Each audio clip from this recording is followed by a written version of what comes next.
Hello everyone, today I'd like to talk about Madonna.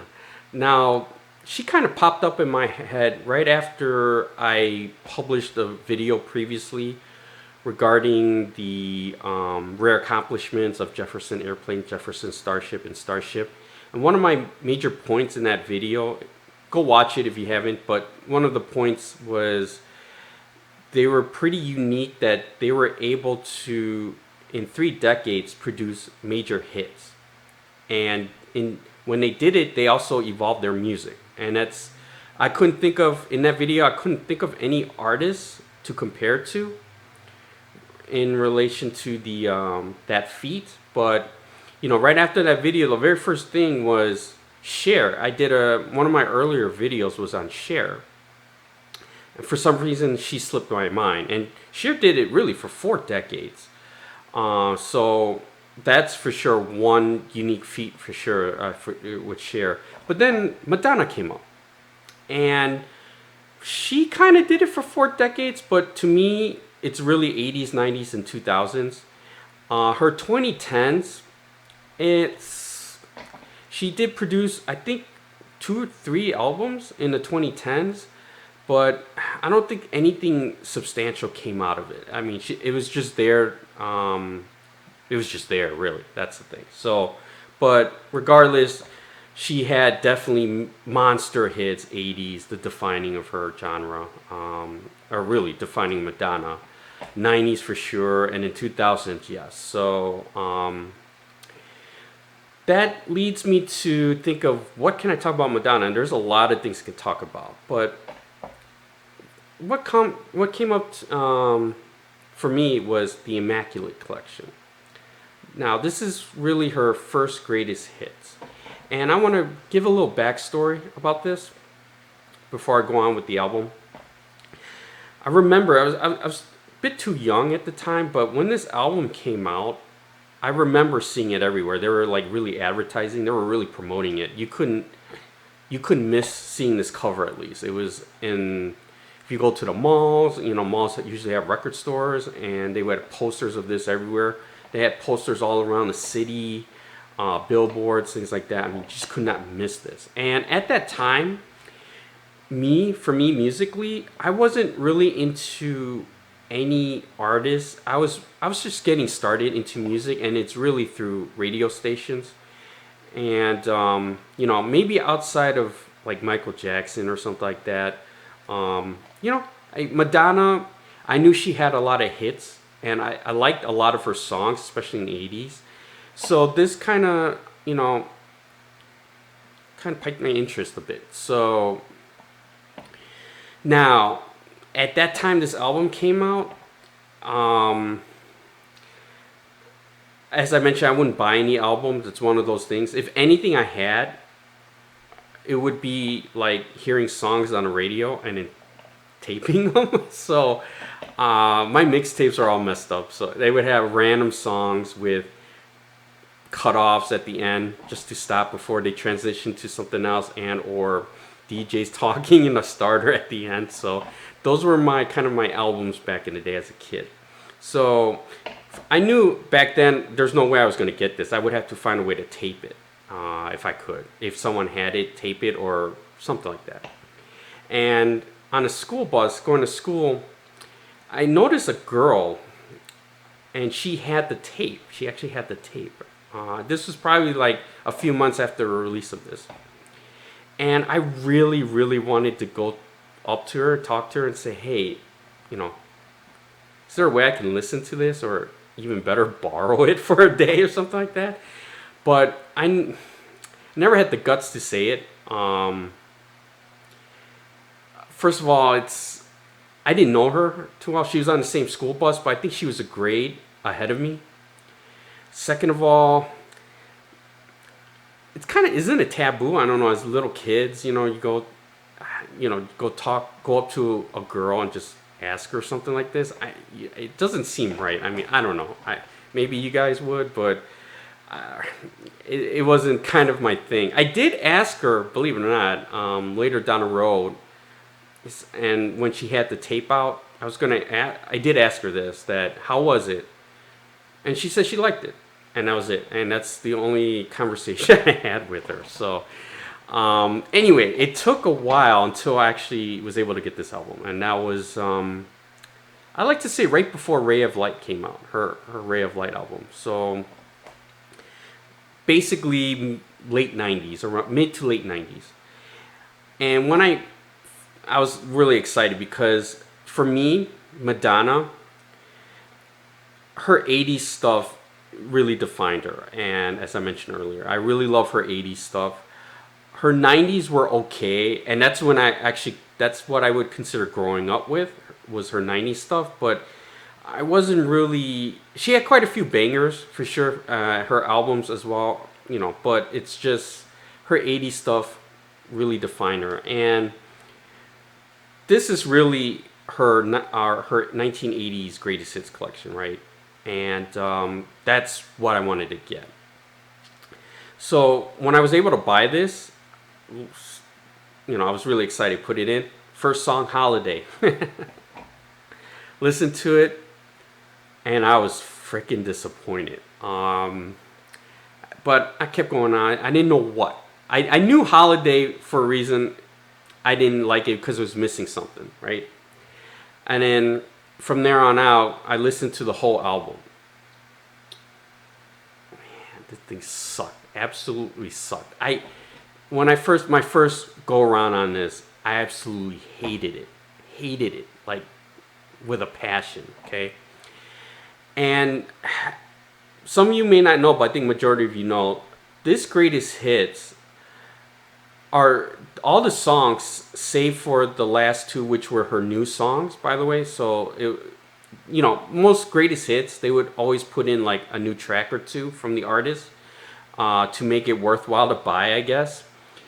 So Justify My Love and Rescue Me, those were the two new tracks.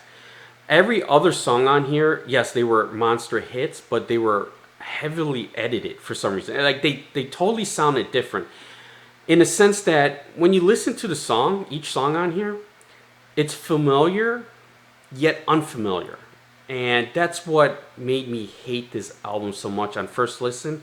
And it took a while for me to get back to it and listen to it again and again. And even after repeated listenings during that time, I didn't like it at all. I mean, it was one of those things where, shoot, why did they do this? And now, what I'm specifically talking about, if you don't know, all her greatest hits outside of those two new songs were heavily edited, and I mean really heavily edited.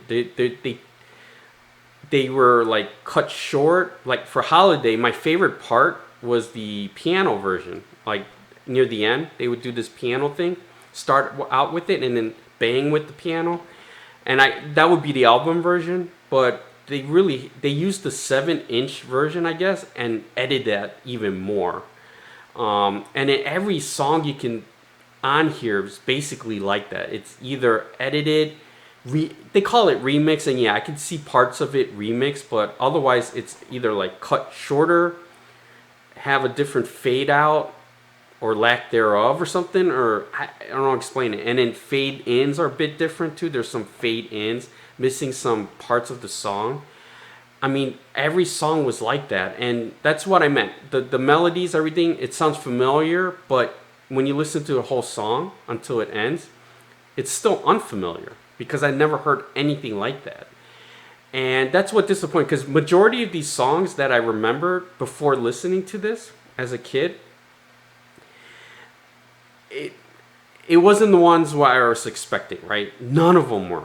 Absolutely none. Now, Vogue was a little different. Vogue, for me at the time, was kind of fairly new as well. And I think, I could be wrong, but from what I understand, Vogue on here is actually an extended version of it. That's different from her Breathless album. But anyway, Vogue was okay on here, but everything else, So for the longest time, I absolutely hated this album, and I don't think I played this album like for quite a bit, like a decade at least. But the past 5 years or so, especially during the pandemic, I was picking this album up, and to this day, when I listen to this and kind of read a bit more on Madonna, especially when she did her 50th, forgot what the album called. I call it FEL. I think that was the initials for it. I read her tours and things like that, and I look back at this album, and I've grown some appreciation to it, put it this way. And before I talk about this album one more time, there's the album I usually would listen to, but I don't have it with me. It's a different location. Is her Celebration album, and that's the double CD set that covers and up until 2010s, and again, up to 2010, I think. And to me, that's really her best 3 decades. Anything after is don't need. It's not essential. But to me, that is more faithful to her recordings, her songs, than this. Even though it does include some of the Immaculate Collection remixes on her double CD set, Celebration, but majority are either the album versions or the 7-inch versions of it. So it's more faithful to her music. And that's why that would be the one I would listen to more for being, for Madonna music. But again, coming back to this and looking back at it, I've grown quite a bit of appreciation for this album, because when I look into it and understand what happened and why they did it, and this is what, 30 something plus years ago, right? 1990, 91, something like that. So it's really a very bold thing that Madonna did. She basically changed the way a greatest hits package is. Okay. Now, when you think of greatest hits, you would always think the original either album versions or radio versions, radio edits they usually call it. Now, there's some people would, like Neil Diamond, put live versions of crap like that in there to mix things up, and then usually the packages will include one song or two, like I mentioned before, brand new songs to showcase. This is basically a new album. Yes, it's a greatest hits, but it's a new album in its own right, because each song is different. And from what I understand, and there's a lot of factors going into it, but the main factor of the edits was for the Q sound. And if you don't know what Q sound is, I didn't know what it was back then too. I only recognize it from Sonic on the Sega Genesis. Remember, you put in for those who played Sonic on the Genesis, when you put in the cartridge and turn it on, you'll see that Q sound logo, that purple thing that would pop up. That's what it is, and it's basically like Dolby Pro Logic, if you remember that back in the day in the 90s, to emulate surround sound. This kind of Q sound would be to emulate, to make it like 3D sound. Even though when I listen to this many times on different systems, I don't really find or hear that effect at all. But they were employing, every song on here outside of those 2 new songs were employing that Q sound technology to make it sound like, like a 3D type of thing. And so they had to, I think that influenced a lot of the edits, how they edit it to make that effect work, or at least be somewhat noticeable. So that's number 1. Okay. Number 2, each remix is unique. Now, I'm not a big fan of remixes per se, unless it's something like this. I have this album, and I highly recommend it if you're into, it's called You Can Dance, from Madonna. Now, this is truly a remix album. This takes, I don't know which, her first 2 albums, I guess, and then have like different versions of each song. And some are hits, some are misses for me. The hits are the dub versions, especially Holiday. I love Holiday on this. And by the way, Holiday is probably my favorite, not probably, it is my favorite song from her, but it has to be the album version, because I love the piano, like I don't know what you call it, outbreak, or near the end. There's the piano part of it. I miss that. That's my favorite part of Holiday. But anyway, going back. So her Immaculate Collection, their remixes, unique. They're unique remixes that you can't find anywhere. So it's almost like a remix compilation as well. Remix compilation of greatest hits. And I don't think anyone has done that before. Now, you got to have certain types of music, right? Usually it would be dance music or something like that to be remixable. And, you know, Madonna's music is certainly the case. So it's each song, as I mentioned before, sounds familiar yet unfamiliar. I guess at the time when they did the remix, they tried to remix it that was the type of remixes that were popular at the time, and I can understand that. And they did it with that respect to it, and that's another thing why I really respect and understand why Madonna did it this way. And the other factor too is CDs back then, usually CDs are 80 minutes, right? But back then, 90s probably, they only hit it to 74-ish and change minutes. And to put all of Madonna's hit songs, especially the album versions, which I prefer, into one CD, let alone add 2 brand new songs, is impossible, because you would definitely need 2 CDs. And remember, back then in the 90s, tapes were expensive, right? They were like, if I recall, like $10 at least. And those are the premium artists like Madonna. And if you go to the CD route, damn, that's just out of reach for me at least. So me and my family back then, I had to for sure have to get my parents to get involved, but they definitely wouldn't buy this for me. Hands down, they would not buy this. So if you're going to use the album versions, even the 7-inch versions, but the original 7-inch versions of them, they wouldn't fit on one CD. You would need 2 CDs for sure. And going to 2 CD route would be freaking expensive back then, hands down. So I think the edits as well had multi-purpose. The Q sound being the big influence, being able to fit all her hits, and there really aren't all her hits. It's still missing Who's That Girl, True Blue.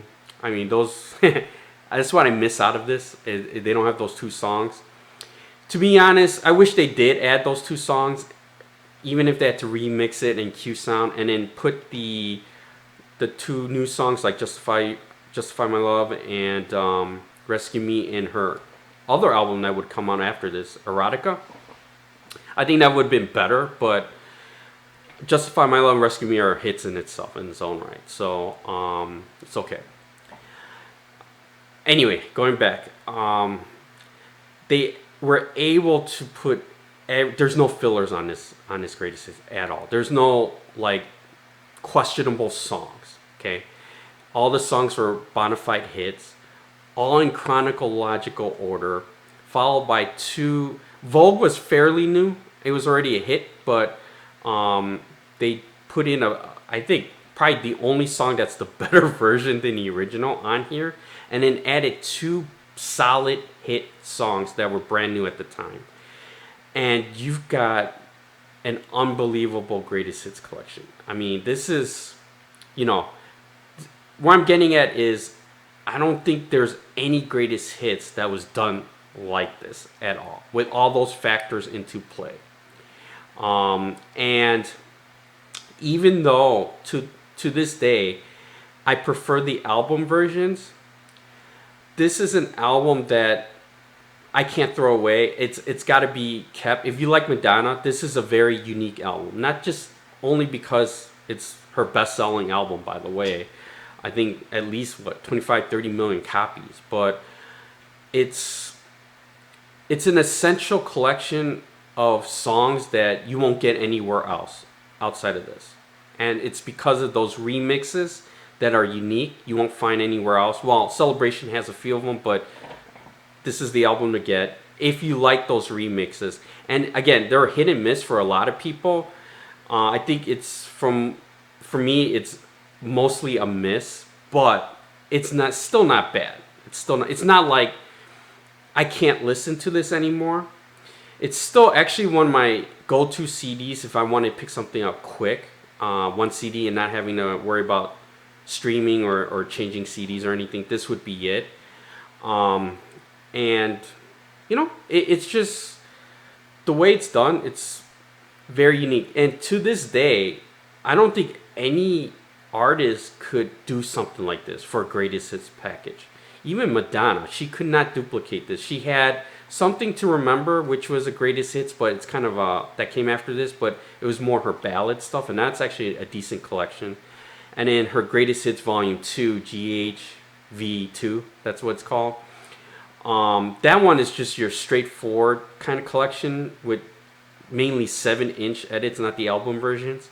And I'm mad that it's not even in chronological order, even though greatest hits are usually not. But it just felt a little like it's one of those things where you let the studio do your greatest hits, while this one, Madonna, you could tell she had her say on this. If she had to put out a greatest hits, and from what I understand, she doesn't like greatest hits. She would be one of those where if you wanted my greatest hits, just buy the albums. And for her 80s stuff, I probably would, and I'm kind of looking into it still. But she put out something that wasn't regurgitating anything and going with the norm. She really kind of redefined a greatest hits package, putting non-stop hits, yet changing it up each song a bit so it sounds a bit different, putting them in chronological order, and using new technology at the time, trying to make it even more special with that 3D sound effect, which I can't seem to get or hear. And and putting out 2 new songs that were actually bangers too. It's just, there's nothing like this for a greatest hits package, and that's what makes this one of the best compilations, even if you don't like the mixes. It's still, from a effort standpoint and a being creative standpoint, it's only one, and it's the Immaculate Collection. I don't think anyone would dare do something like this. Even today, even after having seen this and this being so popular, even Madonna wouldn't do this, or I haven't seen it. All right, so anyway, it's an album in that if you're a Madonna fan or trying to get into Madonna, it's an album, a greatest hits, that I definitely recommend, just to listen to it, even if you're familiar with the album versions or the 7-inch versions. This is something you need to listen to understand the creativity, the effort, and everything put into a greatest hits package without really messing up. Even though it's not my preferred versions of the songs, but it ain't bad either. So anyway, very, very in the forefront, very imaginative Madonna, no doubt about it. All right, thanks a lot. Bye.